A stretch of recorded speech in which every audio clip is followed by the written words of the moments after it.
just like in the dry desert. Water brings the desert to life. H2O Community Bank and Mortgage Company brings financial life to Arizona communities.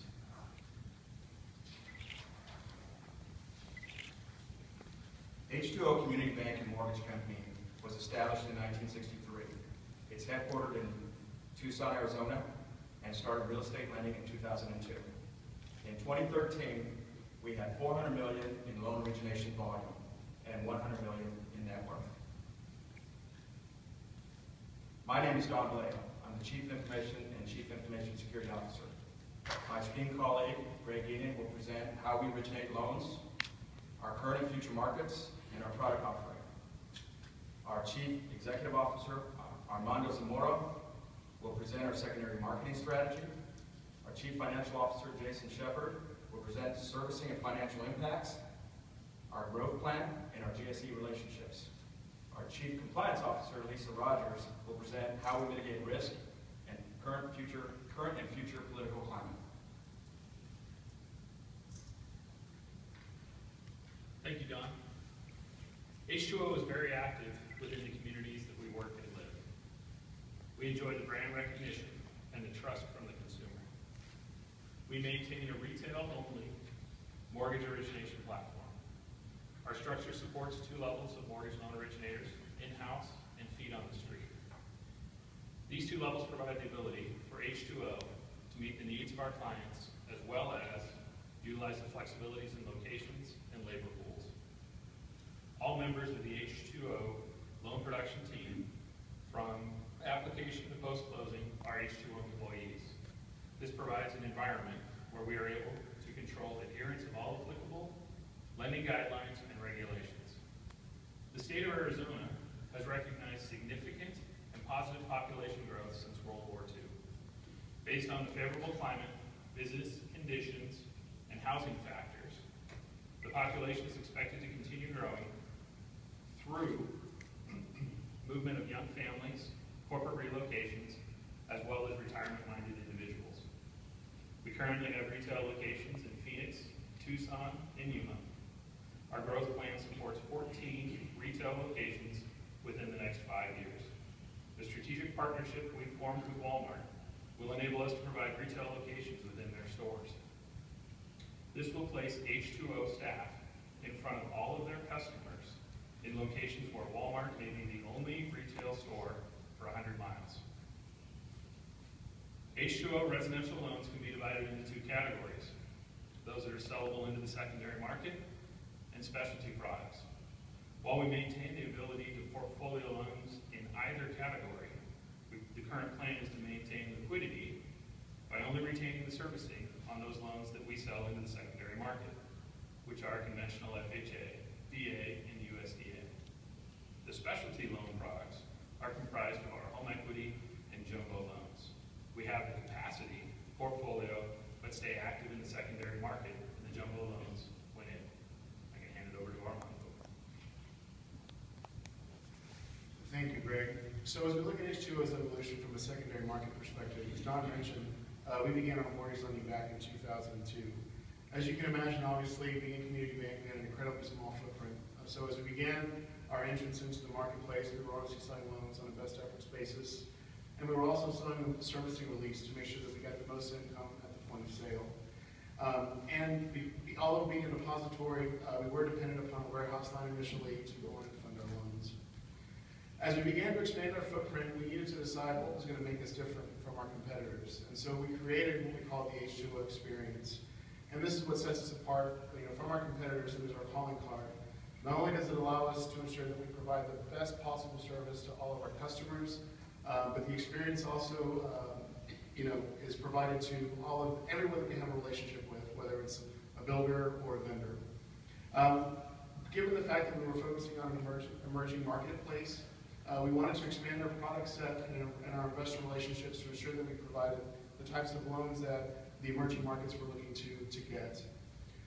We also began our portfolio lending, so we began lending in the jumbo space as well as home equity loans. And due to our growth, we were able to discontinue the use of the warehouse line and begin funding loans with our own deposits.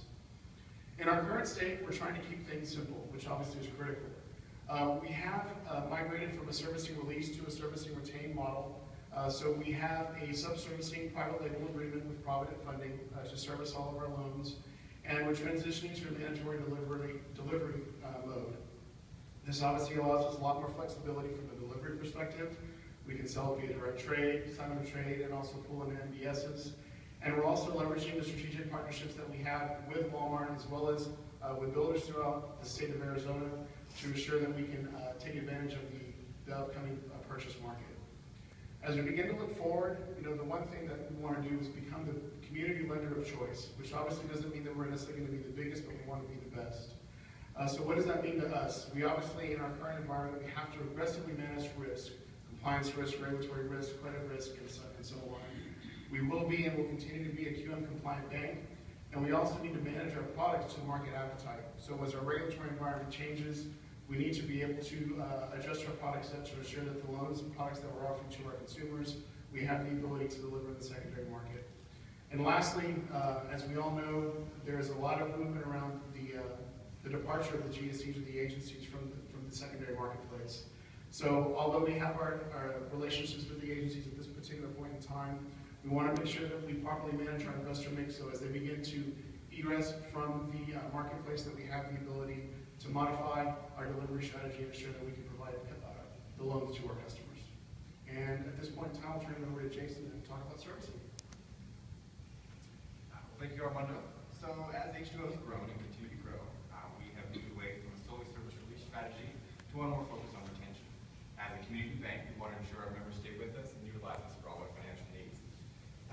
Retaining non-QM, those ones that kind of fall outside the box sometimes, maybe even HELOCs and all of our agency deliverable loans, is our primary objective.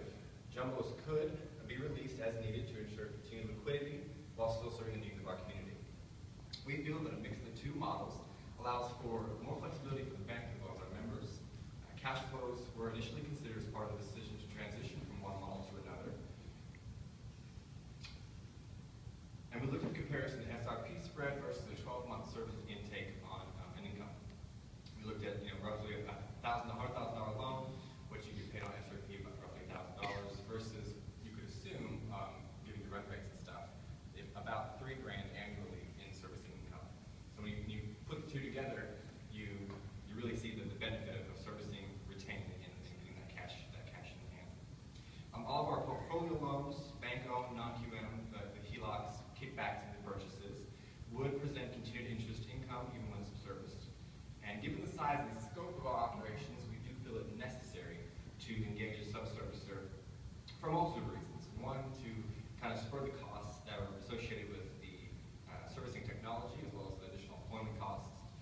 A subservicer cost comparison was done to help us better determine the best servicer for our needs, and we recommend the same comparison for all entities interested in doing subservicing. Rigorous oversight, though, would be needed to ensure adherence by the subservicer to all the state, agency, and investor guidelines.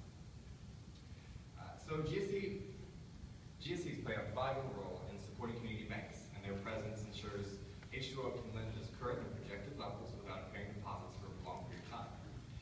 So H2O does meet all the eligibility requirements of 3 entities above $100 million in net worth, and we feel that engaging all of them offers a broader range of products, outlets for our closed loans, and a greater opportunity for the bank to offer products to underserved communities. As GSE reform takes shape, we hope that any new model will have sufficient space for community banks. We welcome the opportunity to work with leaders in our industry to ensure that community banks are represented and can compete in any new model, one especially where private capital will play a pivotal role. A continued concern, however, for H2O is a rapidly growing bank portfolio can strain capital and risk management systems. We looked at MSR hedging as a way to insulate the bank against interest rate risk. However, given our current levels and projected levels of portfolio servicing, we feel the bank, currently, we are comfortable with potential risks associated with interest rates. However, it is noted that capitalizing on MSRs will periodically help us mitigate exposure and drive profitability. As our portfolio grows, we may feel necessary to sell off portions of it to ensure we continue to meet our capital requirements so as to not strain the balance sheet. We will need to continue to expand our strategic partnerships with Walmart and other community anchors to offer banking services in their stores, as well as to local business owners, to offer them competitive business and personal accounts for them and their employees. Engaging in strategic partnerships with Walmart and the like helps reduce the occupancy costs associated with typical lease-or-own brick-and-mortar locations, and allows us to select specific markets to move into based on industrial growth and housing opportunity. So, Lisa, first compliant. As an executive team, we decided on a state charter. That way we have a close relationship with our regulators. In addition, we're ready for the 2014 CFPB changes. We're on target for that, but we're waiting for the NBA to be aggressive in helping make those changes. So we're looking at changing as needed. In addition, H2O has a strong compliance management system, so we're ready and we're aligned with state and federal regulators. 2014 and 2016 are going to be election years. However, even if there's changes in the House, the Senate, or the White House, limited changes to the structure of the CFPB are expected. Therefore, we're not expecting any big changes on the horizon, and so we're prepared for the CFPB changes. In addition, we've been watching the regulators in Arizona, where we're housed, and we don't expect any large changes as it relates to reform there either. Don? In closing, our journey. As a leadership team, we followed the Foreman, Storman, Norman process to make sure that we could handle this huge project that we had before us. Throughout the entire process,